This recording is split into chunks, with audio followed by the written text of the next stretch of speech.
नमस्कार विद्यार्थी मित्रांनो, मी कमलाकर वाघ पुन्हा एकदा आपलं मनापासून स्वागत करतो आपलं यूट्यूब चॅनल MPSC वॉरियर्सवर.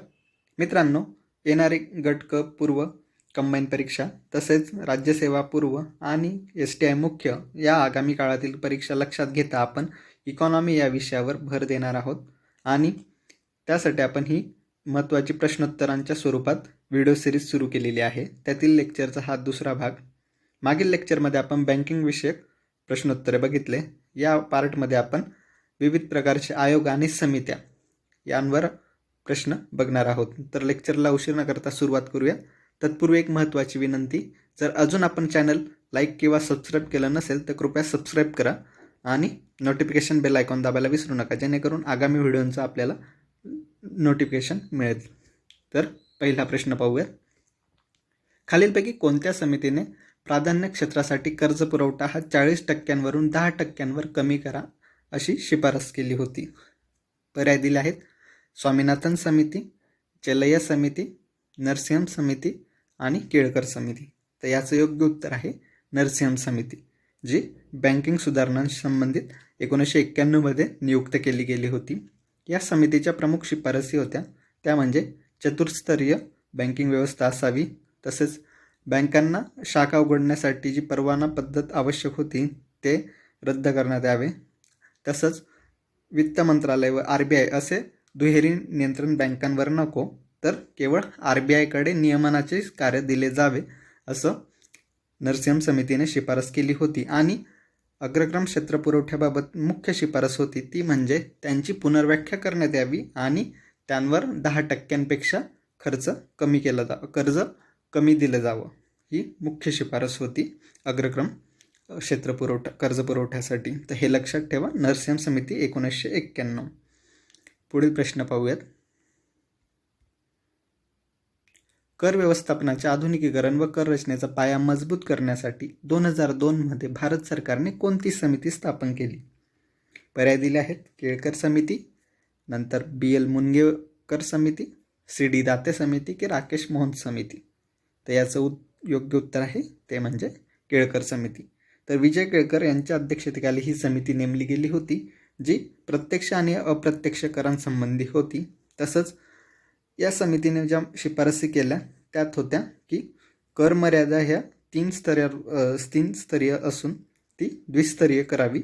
त्यामध्ये 1 ते 4 लाख कर 1 ते 4 लाख उत्पन्नावर 20% कर आणि 4 लाखापेक्षा अधिक उत्पन्नावर 30% कर लावावा असे सुचवले होते. तसंच आयकरमुक्त उत्पन्नाची मर्यादा वाढवावी आणि कॉर्पोरेशन टॅक्स हा 36.75 वरून 30% आणावा, अशा मुख्य शिफारसी विजय केळकर समितीने केल्या होत्या. तसेच महसूल वृद्धीवर भर द्यावा खर्चाचे नियोजन अथवा खर्च कपात करण्यापेक्षा, ही मुख्य शिफारस त्यांनी केली होती सरकारच्या महसूल वृद्धीसाठी. तर पुढे पाहूयात. 1997 तसेच 2006मध्ये रुपया भांडवली खात्यावर पूर्ण परिवर्तनीय करण्यासाठी जी शिफारस करण्यासाठी कोणाच्या अध्यक्षतेखाली समिती स्थापन करण्यात आली होती? पर्याय दिले आहेत: अभिजित सेन, दीपक पारेख समिती, SS तारापूर समिती, D चेलैया समिती. तर याचं योग्य उत्तर आहे SS तारापूर समिती, जी 97मध्ये नेमली गेली होती आणि 97मध्येच तारापूर समितीने आपला अहवाल दिला होता आणि त्यात अशी शिफारस केली होती की भांडवली खात्यावर 3 वर्षात टप्प्याटप्प्याने रुपया परावर्तनीय केला जावा. मात्र त्यासाठी त्यांनी काही अटी आणि शर्ती ठेवल्या होत्या. त्या म्हणजे आपली राजकोषीय तूट ही 3.5% कमी असावी, चलनवाढ 3 ते 5% असावी आणि जो NPA आहे आपला नॉन परफॉर्मिंग असेट्स त्यांचं प्रमाण हे 5% कमी असावं आणि रिझर्व्ह बँक जो CRR ठेवतं त्याचंही प्रमाण 3% कमी असावं. अशा मुख्य अटी असल्यास भांडवली खात्यावर रुपया परावर्तनीय करता येईल अशी शिफारस SS तारापूर समितीने केली होती. मात्र आशियाई संकट म्हणजेच जे आग्नेय आशियातील देश होते विकसित देश, त्यांना अचानक आर्थिक संकटाला सामोरे जावे लागले. पुढील प्रश्न पाहूयात. दारिद्र्याची बहुआयामी संकल्पना खालीलपैकी कोणत्या समितीने परिचयात आणून दिली? दांडेकर रथ समिती, B तेंडुलकर समिती, C अहलुवालिया समिती, D नियोजन आयोग. तर याचं योग्य उत्तर आहे ते म्हणजे तेंडुलकर समिती. तर सुरेश तेंडुलकर समितीने पहिल्यांदा असे जाहीर केले की अन्न घटक हा कालबाह्य झालेला असून दारिद्र्य मोजण्यासाठी इतरही घटकांची आवश्यकता असेल, उदाहरणार्थ शिक्षण, कपडे, निवारा इत्यादी, आणि त्यानुसार त्यांनी नवीन दारिद्र्य रेषा ठरवली या गोष्टींचा समावेश करून, आणि ज्यामुळे URPमुळे जे दारिद्र्य प्रमाण होतं आपले 27.5% ते वाढून 37.2% इतके वाढले होते या नवीन दारिद्र्य रेषेमुळे. तर त्यामुळे दारिद्र्याची बहुआयामी संकल्पना जर कोणी सर्वप्रथम परिचित करून दिली तर ते म्हणजे तेंडुलकर समिती, हे लक्षात असू द्या. पुढचा प्रश्न, बँक बोर्ड ब्युरो संबंधित समिती कोणती हा विचारला आहे. पर्याय दिले आहे नचिकेत मोर समिती, बी PG नाईक समिती, सी राज समिती आणि डी केळकर समिती. तर याचं योग्य उत्तर आहे PG नाईक समिती. ही समिती मे 2014 मध्ये नेमली गेली. तेव्हा समितीचं नाव होते भारतीय बँक मंडळ प्रशासन आढावा समिती, आणि या समितीने डिसेंबर 15 मध्ये अहवाल दिला आणि त्यानुसार बँक बोर्ड ब्युरो स्थापन करावे जे बँकांचं प्रशासनासंबंधी निर्णय घेतील अशी त्यांच्यासाठी तरतूद असेल. आणि ते स्थापन केले सरकारने 28 फेब्रुवारी 2016 रोजी. आणि पहिले बँक बोर्ड ब्युरोचे अध्यक्ष होते ते म्हणजे माजी कॅग विनोद राय, आणि सद्यस्थितीत आता बँक बोर्ड ब्युरोचे अध्यक्ष आहेत भानुप्रताप शर्मा. पुढे पाहूयात पुढचा प्रश्न,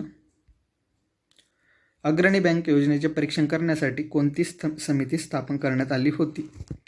पर्याय दिले आहेत उषा थोरात समिती, बी PG नाईक समिती, सी नचिकेत मोर समिती, डी यापैकी नाही.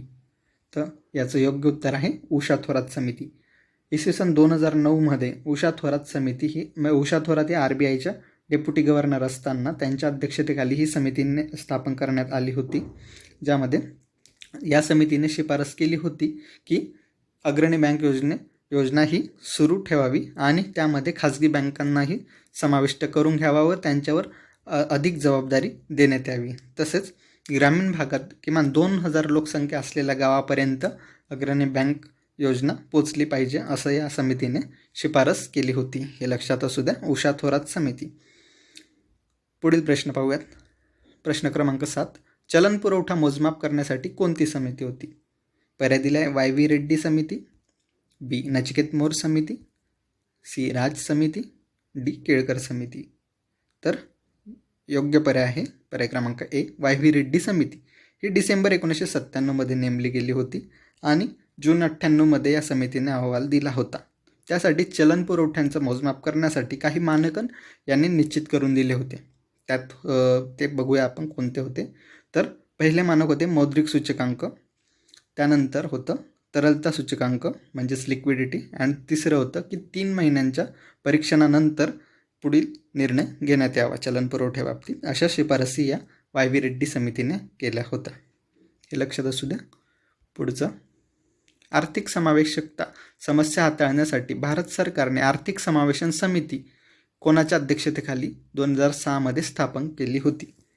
पर्याय दिले आहेत डॉक्टर रंगराजन, बी DR गाडगीळ, सी नरसिंह समिती आणि पर्याय क्रमांक 4 AM खुसरो समिती. तर याचं योग्य उत्तर आहे ते म्हणजे सी रंगराजन समिती. तर इसवी सन 2006 मध्ये ही समिती नेमली गेली होती जी आर्थिक समावेशन संबंधी जे समस्या येतात त्या हाताळण्यासाठी शिफारस करणार होती. पुढील प्रश्न पाहूयात. प्रश्न क्रमांक 9, नवीन बँक परवान्यांची तपासणी करण्यासाठी RBI द्वारे कोणती समिती नेमण्यात आली होती. पर्याय दिला आहे MS विश्वनाथन समिती, बी विरलाचार्य समिती, सी उषा थोरात समिती, डी श्यामला गोपीनाथ समिती. तर याचं योग्य उत्तर आहे पर्याय क्रमांक डी श्यामला गोपीनाथ समिती. तर ही समिती मार्च 2021 मध्ये स्थापन केली गेली होती. ती म्हणजे बँका आणि तसंच स्मॉल फायनान्स बँक इत्यादींसाठी परवान्यांसाठी ही समिती सरकारने स्थापन केलेली आहे. श्यामला गोपीनाथ या 2004 पासून 2011 पर्यंत RBIच्या डेप्युटी गव्हर्नर होत्या. हे इम्पॉर्टंट आहे. पुढचा प्रश्न पाहूया. योजनांची संख्या कमी करून पुनर्रचना करण्यासाठी 11व्या योजनेत कोणत्या समितीची स्थापना करण्यात आली होती. पर्याय दिले आहेत MM त्रिवेणी समिती, बी श्रीकृष्ण समिती, सी BK चतुर्वेदी समिती, डी RH खान समिती. तर याचं योग्य उत्तर आहे ते म्हणजे BK चतुर्वेदी समिती. पुढील प्रश्न पाहूया.